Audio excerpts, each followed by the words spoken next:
Hey everyone, welcome to the Superhero Show. Daniel and Chris here as always. Now this week we're going to be discussing a weighty issue inspired by an email from one of you.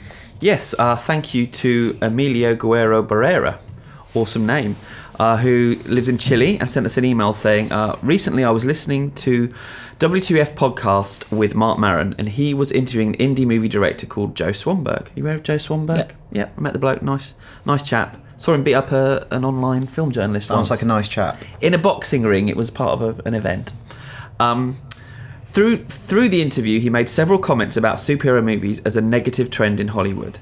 He never said why he thought it was a bad thing, but he kept making comments in the vein of, I hope this actor won't make a superhero movie next year because I want to see him in a good movie. Obviously, I'm paraphrasing. During the Academy Awards, we also saw some bits that kept treating superhero films as a negative trend in Hollywood. And even Birdman made fun of these types of movies by labelling them as dumb and stupid, not to mention all the hate that came from the Independent Spirit Awards. What are your thoughts on this issue? Oh, it's a big topic to discuss, and we're going to get into it. Yes. I think it's quite a tangled issue. So, say it's a negative trend in Hollywood. Obviously, what that means by that is kind of creatively, artistically, aesthetically, maybe. Because in terms of money making, which Hollywood has always had a vested interest in, it's a really good thing. Yep. Because they're really buoyant, they make lots of money. So in one sense, it's a really good thing for Hollywood because that money can be used for other things, other projects, can be redistributed. But I think, obviously, the point they're making is creatively. Yeah, and I'll give it a bit of context. At the Oscars, Jack Black sang a song that kind of, I mean, it was a joke, to be honest, but he sang, opening with lots of zeros, all we get a superhero, Spider-Man, Superman, Batman, Jedi Man, sequel man, prequel man, formulaic scripts. Yeah, and in Birdman, there's this whole kind of back and forth about how he's this aged superhero who wants to distance himself, get a proper acting career. All the actors that he wants to be in the play when one of the actors drops out are unavailable because they've been sucked up into superhero roles. Yeah, and at the Independent Spirit Awards, Tony Gilroy, who wrote and directed Nightcrawler. Independent film, The Foundation, and Everybody Here Today, I think, are holdouts against a tsunami of superhero movies that have swept over this industry.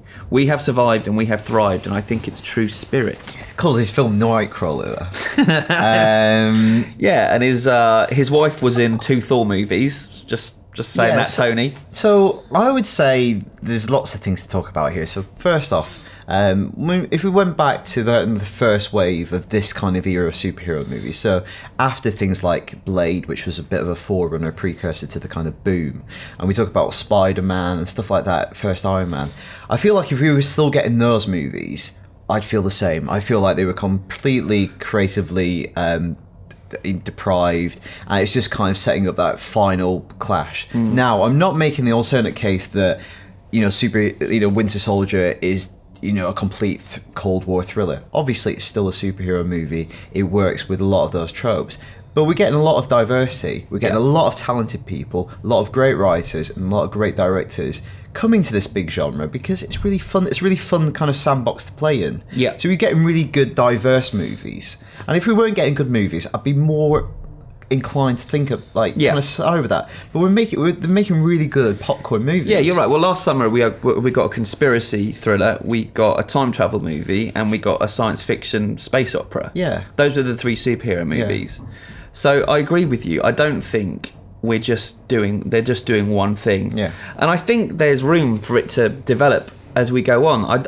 I do want to see indie superhero movies. I mean, there have been a couple. Super is a good example. James Gunn obviously went on to direct Guardians of the Galaxy. And just this week we found out we're going to get our R-rated Deadpool comedy. Yeah, which we've been hoping for. Which we've been talking about on the show, and that's going to happen as well. But, what was there? There's 3 this year. How many were there? 3 or 4 last year. And it's going to be, if it all goes to plan, there's a lot more next year, a lot more the year after, because Fox is really beefing up, and then, of course, DC. But in the great scheme of things, if we're talking about this as a standalone genre, it still won't be as many as how many cop movies come out. Sports movies. Or back in the day, I see them as kind of like, it's a very American form of entertainment, like the Western was back in the day. You'd get 40 or 50 of them coming out a year. So it's actually much less than that. Yeah, I think that there is a worry that they're dominating the cinemas so much that there's no room for other films during those months to come out, that they're filling all the screens and that other independent not as big budgeted fare is having to go straight to VOD at the moment, or Netflix, or the whole industry seems to be in transition. Yeah, that's interesting, because I think kind of growing up when I did and when you did, like, a blockbuster kind of told you something about the scale of the film and the expectations of the money it would make off the back of it, and maybe the talent involved. I feel like we now occupy an era where a superhero movie and blockbuster are almost synonymous. Yeah. Like, they're almost one and the same thing. And there's very little room for other kind of big blockbusters. They kind of just dominate that. Yeah. And this field. And you talk about that, the blockbusters I grew up on, you'd get 1 or 2 good blockbusters a year. Now we're getting 1 or 2 good superhero movies a year, 3 or 4. Like, the standard, I think, has been pretty high of superhero movies. I guess Spider-Man was the one we didn't really like last year. But, you go through the Marvel movies, maybe how many have they done? The MCU, I think, is up to about 11, 10 or 11. 2 duds. Even those I can kind of watch when they're on the telly. They're not, like, terrible compared to, like, real turkeys that have been. As far as popcorn entertainment goes, these are really good movies. They're a cut above your Transformers, I think. And yeah, it's got to the point where, it's become a lucrative industry unto itself. But I think the Western comparisons are really good, because that's a really American kind of genre, and people have made the case that the superhero comic book is like one of America's very few unique art forms, and it really is. And just as Westerns kind of, like all genres in Hollywood, slasher movies get to a point where they expire. The interest will wane eventually, maybe way after Infinity War or maybe sooner. Yeah. But interest will drop, the takings will drop at some point because tastes change. Yeah. And then there'll be less of it. This is just kind of how market economics work in the entertainment industry. People at exec level don't really have a vested interest in what they're making films about, as long as the bottom line is good. And the audience is there. Yeah. As long as people are going, they're going to keep making them. You just want the right people making them. And at the moment, Marvel has got that with Kevin Feige and Joss Whedon and James Gunn and the team they've built there. And it'll be interesting to see how Fox develop and what happens at DC, because we don't really know at the moment. I guess there's a point where it's like feeds itself. It's like this positive feedback loop, because you've got these good people. It's easy to attract good people. Yeah. They're more talent, therefore they get better and better. Yeah. So we're kind of very much on the upward curve, I think, at the moment. Yeah, well, when I went to Pixar a few years ago, I got chatting with someone just in the canteen they've got there. And I said, how do you manage to keep the standard so high? And he said it's because we can get anyone. Everyone likes Pixar. We can go to the best universities in the country and get the best people in all different subjects to come here because they want to work here. And so the competition is high, and it keeps the standards high. And they're constantly trying to better what's come before. And I feel like Marvel are doing that as well. Talent drain. Yeah. So going back to those comments, how do you frame them? Is that basically, it's not jealousy, because is it snobbishness? Is it kind of? I have more comments. Do you want some more? I've done some research this week for once.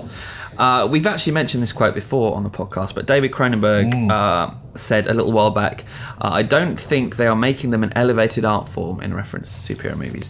I think it's still Batman running around in a stupid cape. I don't think it's elevated. Chris Nolan's best movie is Memento. That is an interesting movie. To me, they're mostly boring. A superhero movie, by definition, it's comic book. It's for kids. It's adolescent in its core. That has always been its appeal, and I think people who are saying The Dark Knight Rises is supreme cinema and art, I don't think they know what the F they're talking about. Harsh words. But, and this is from the man who made The Fly, which was essentially a superhero movie as far as I'm concerned, just a horror superhero movie. And also it's a B movie, and he elevated that. And I feel like, ultimately,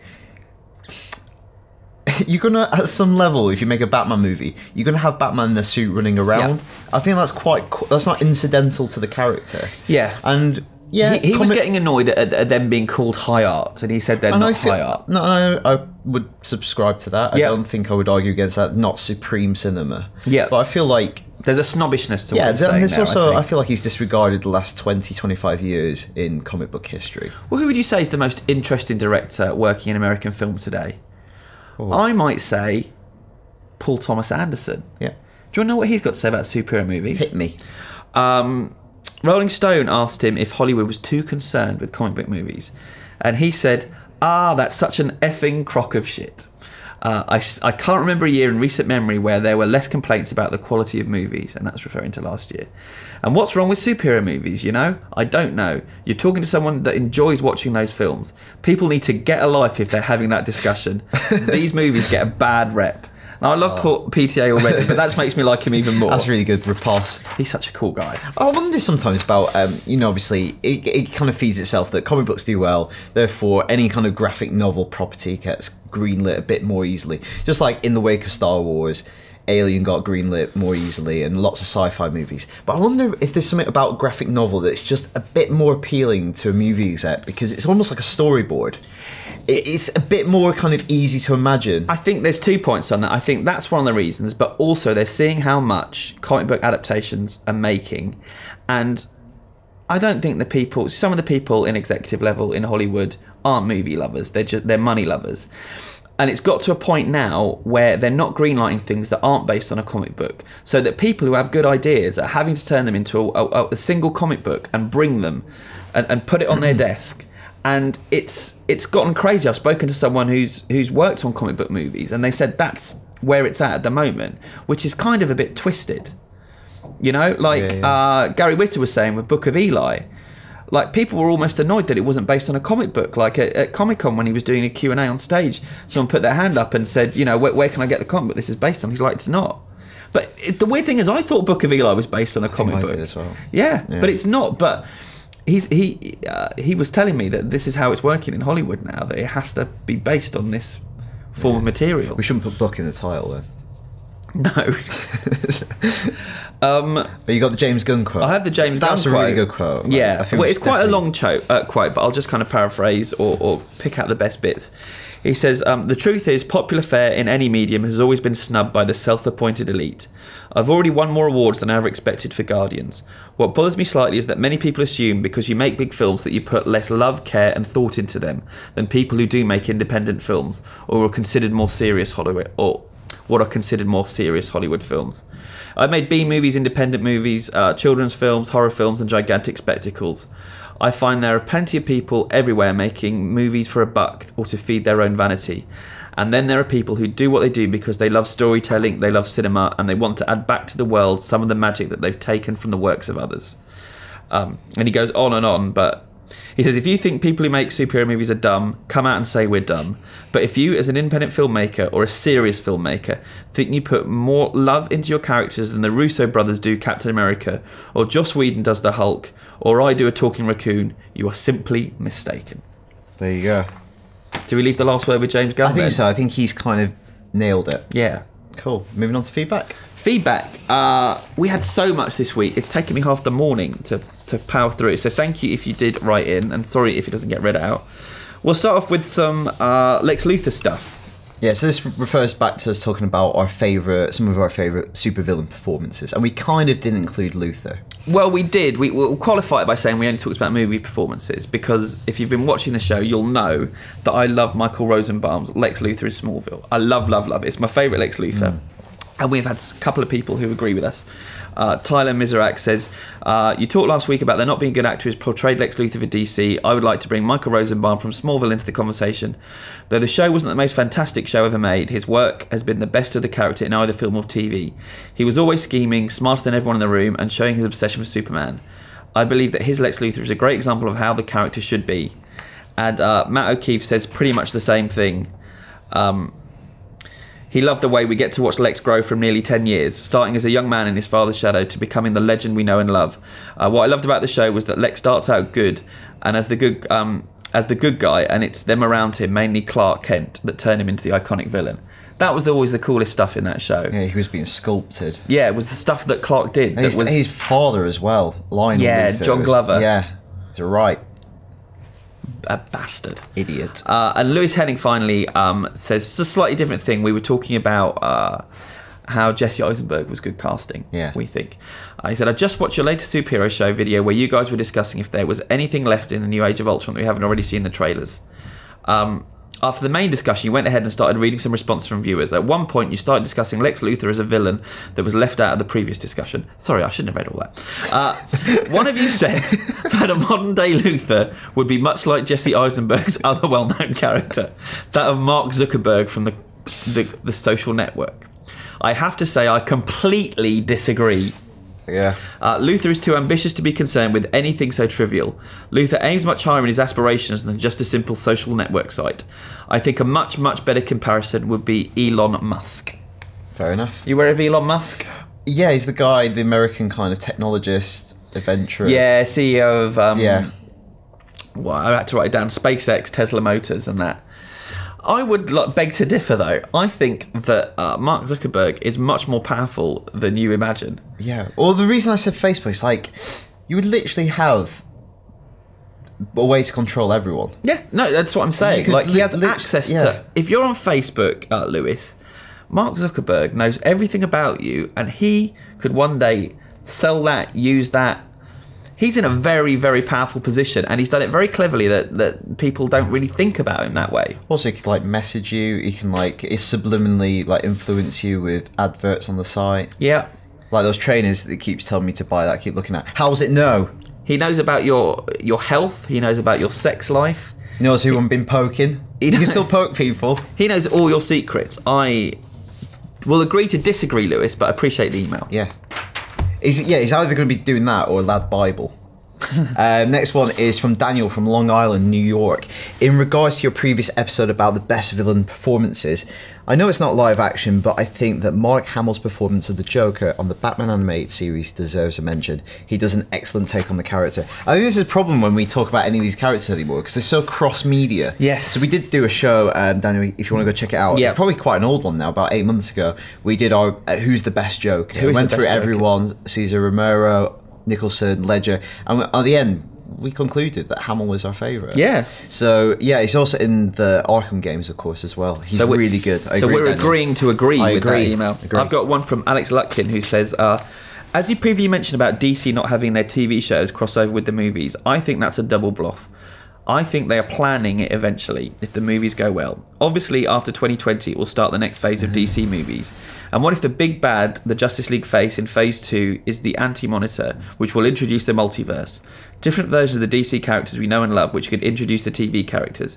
It could possibly be their aim to do the Crisis on Infinite Earth storyline. Yeah, like... both DC and Marvel this year in the comic book world are tackling kind of multiverse scenarios. Marvel with Secret Wars, DC with Convergence. That's a super kind of big out there comic book kind of scenario that happens every now and then. It'd be interesting to see one of them done on film, because I feel like for a mainstream audience that's quite a lot to take, and I think they work really well in comics because comics have to juggle so many continuities. It's interesting kind of doing that with the TV. But it would be interesting, two versions of the same character come into contact with each other on screen in the movie. You get TV flash and movies flash. A massive kick out of that. Yeah, that would be great. Next one, Andrew McGregor. Following on from Hugh Jackman's Instagram photo, very sad, suggesting that he might only play Wolverine one more time. I couldn't help thinking that Poldark and Being Human's Aidan Turner is pretty bold as brass, is making a pretty bold as brass bid for the role. Have a look at these recent pics from a photo shoot. Now, you just showed me these before we came in to film the show, because I hadn't seen them. Yeah. Rich might be able to flash them up on screen, but if not, I think it was on the mail. Yeah, it's him looking very hairy and very angry and very Wolverine-y. He's got Wolverine hair and like the big mutton chops and leather jacket. Yeah, I mean, big fan of Aidan Turner because I love Being Human, but he's become a big star now because of Poldark. Like, it feels like he's becoming this generation's Mr. Darcy. You know, that kind of Colin Firth. People loving Poldark with, when he's out in the fields threshing about. Enough of that. Good idea, though. Ken Brooks emails and says, "Hi guys, love the show. What do you think of Colby Smolder's character, Maria Hill, as Captain Marvel? Half of the origin story is already there, military personnel with ties to the Avengers, and we know the fans love her." Yeah. Yeah? No? I feel like she'll be... I think she's more... As much as I think she's good, and I've seen her in some other stuff, I think she's kind of one of those less showy, kind of functional roles. Yeah. Kind of just needs to keep things ticking over.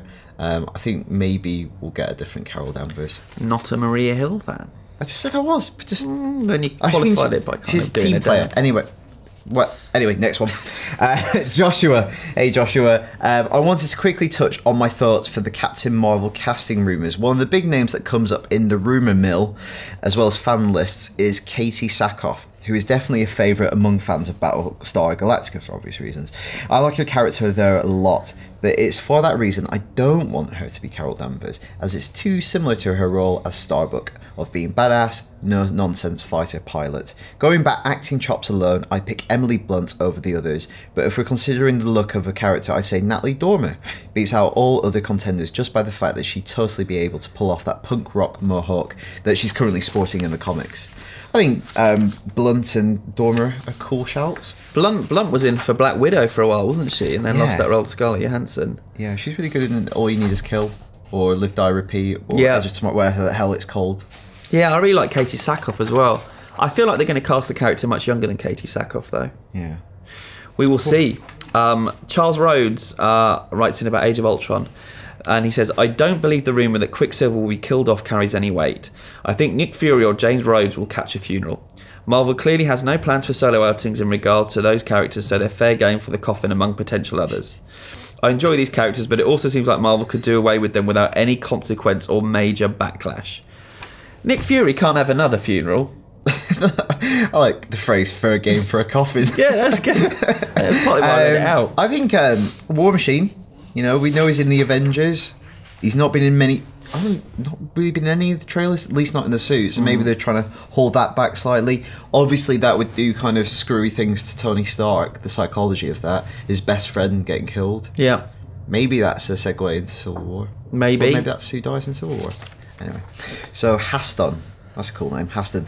I noticed you mentioned Hulk potentially not appearing in Civil War, and the rumour is exile or something like that. Could Hulk somehow be jettisoned into space, leading to a Planet Hulk-esque scenario, where he bumps into a certain Peter Quill and his Guardians of the Galaxy, thus bringing them all back to Earth for the Infinity War with Thanos? Gets him out of the way for Civil War, and Thor will obviously be somehow tied up with Ragnarok. Just a thought. I think it's a really good idea. I think it's a really good idea. I think that's the thing. You've got to, divide and conquer. And I think that's what Thanos is doing. Like I've said this on the show, I think Ultron might be an emissary. You might not even be aware of it. Yeah. But an emissary of Thanos. Get Thor and Hulk, the two physically most powerful Avengers, out of the picture. Because Thanos could probably take Hawkeye. Hawkeye's badass, but they probably have him. Yep. And we're going to have to start blending the cosmic and the kind of terrestrial. And I feel like Hulk's a good character to do that. Obviously, Doctor Strange will help to a degree, and Captain Marvel. But I think, Ruffalo even said in an interview that Marvel want to do the movie, but they just don't really know how to do it. And he seems well up for it. Yeah. I think that's a really good idea.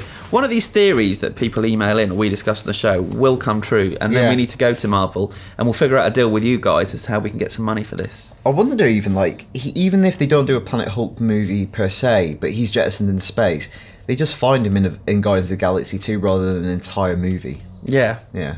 Oh, that'd be awesome. I've got an email from Rodney. Hello, Rodders.